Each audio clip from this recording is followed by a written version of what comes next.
लोग इन तीन नामों को देख करके बहुत ही कंफ्यूज और डर जाते हैं। जब बात आती है प्राइम नंबर की, कंपोजिट नंबर की, को प्राइम नंबर की, तो कंफ्यूज हो जाते हैं लोग और धीरे से खसक लेते हैं। जब पूछा जाता है भाज्य संख्या क्या है, कहते हैं भाग ले भाई यहाँ से। नहीं, अब नहीं भागेंगे आप। बहुत ही इजी और बहुत ही सटीक तरीके से इन तीनों को समझाऊंगा, ध्यान से देखिए। सबसे पहले क्या आ रहा है, भाज्य संख्या। अब ये भाज्य संख्या नहीं, कंपोजिट नंबर क्या है?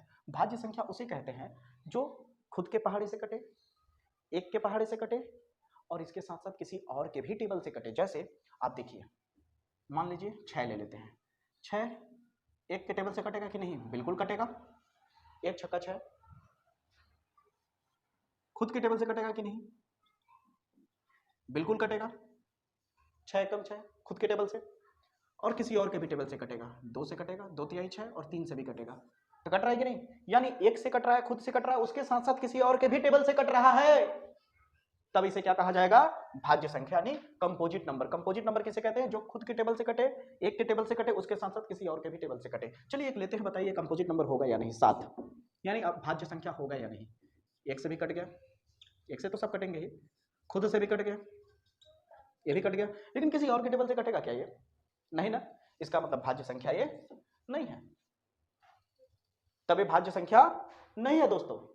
तो भाज्य संख्या कौन कौन हो सकता है? 4 जो होगा खुद के टेबल से कटेगा, एक से भी कटेगा, और किसी और के भी टेबल से कटेगा, क्योंकि 2 के पहाड़े से कट जाएगा। तो 4 जो है वो भाज्य संख्या है, 6 जो है भाज्य संख्या है, 9 है, 8 भी है, 8 भी है, 9 भी है, आपका 10 हो जाएगा। इस तरह से जो भी किसी और के भी टेबल से कटेंगे, यानी एक और खुद के अलावा किसी और के टेबल से भी जो कटेंगे, वो क्या होंगे मेरे प्यारे बच्चों? भाज्य संख्या, नहीं कंपोजिट नंबर होंगे। अब यहीं पे आपसे पूछा जाता है कि सबसे छोटी भाज्य संख्या कौन है? तो सबसे छोटी भाज्य संख्या 4 है मेरे भाई। बहुत लोग गलती से क्या लगा देते हैं? 2 को लगा देते हैं, लेकिन 2 ऐसा नहीं है।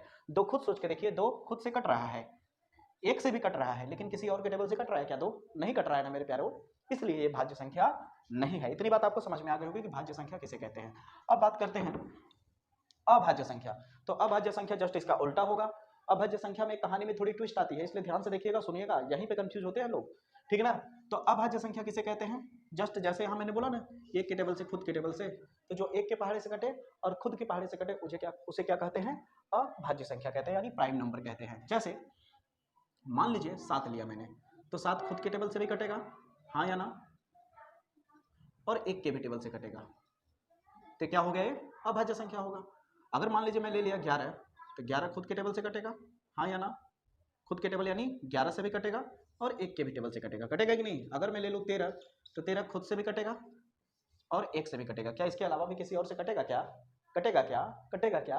ना ना ना, नहीं कटेगा। इसका मतलब ये क्या होगा? प्राइम नंबर होगा। इतनी बात आपको समझ में आ रही होगी। अब जो मैंने बोला कहानी में थोड़ी ट्विस्ट है, वो क्या है समझिए। जैसे देखिए, मैं अगर 2 लिखता हूं, तो 2 क्या है? एक से भी कट रहा है, खुद से भी कट रहा है, तो ये भी अभाज्य संख्या है। लेकिन जो एक है, एक अभाज्य संख्या नहीं होगी। एक जो होगा अभाज्य संख्या नहीं होगी। देखिए, जल्दबाजी में भलाई कह देते हैं लोग कि खुद के टेबल से और एक के टेबल से कटे तो अभाज्य संख्या है, हम भी जैसे बोल दिया आपको, लेकिन इसका सही मीनिंग क्या है पता है आपको? अभाज्य संख्या उसे कहते हैं जिसका अधिकतम गुणनखंड कितना होता है? 2 होता है, न तो उससे कम हो न तो उससे ज्यादा। उसके अभाज्य संख्या के गुणनखंड, गुणनखंड का मतलब क्या होता है? यानी फैक्टर का मतलब क्या है? देखिए, 7 जो है किससे कट रहा है? 7 से भी कट रहा है और एक से भी कट रहा है, तो यानी इससे भी कटा और इससे भी कटा, तो कितने बार हुए काटने वाले नंबर? एक बार, दो बार, तो इसके 2 गुणनखंड हुए।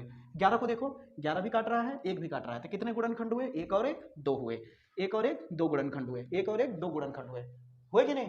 लेकिन एक जो है, एक के 2 गुणनखंड नहीं है, क्योंकि एक केवल एक ही से कटेगा, चाहे इसे तुम खुद मान लो या एक मान लो। इसके अलावा है क्या कोई एक? बोले ना कि कितने गुणनखंड होने चाहिए अभाज्य के लिए? 2 गुणनखंड होने चाहिए। कितने गुणनखंड होने चाहिए? 2, न तो कम न तो अधिक, एकदम 2 के 2 ही होने चाहिए।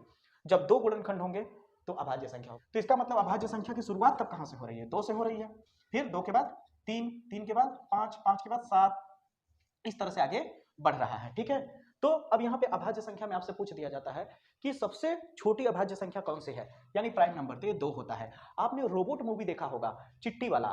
तो रोबोट मूवी में एक सेमिनार में चिट्टी को खड़ा किया जाता है, वो अपनी प्रदर्शन दिखाता है, वो अपनी क्षमता को बताता है कि मैं कैसा हूं, जब वो बनाया होता है, रजनीकांत की बात कर रहा हूं मूवी की। तो वहां पर एक आदमी उससे पूछता है कि दुनिया का सबसे बड़ा प्राइम नंबर क्या है? दुनिया का सबसे बड़ा प्राइम नंबर यानी दुनिया का सबसे बड़ा अभाज्य संख्या क्या है? तो वहां पे चिट्टी थोड़ा सा टिक टिक टिक टिक टिक टिक करके, फोटो वोटो ऐसे करता है ना, करता है, करके एक जवाब देता है और कहता है तुम्हें इस नंबर को पता लगाने में तुम्हारी उम्र बीत जाएगी।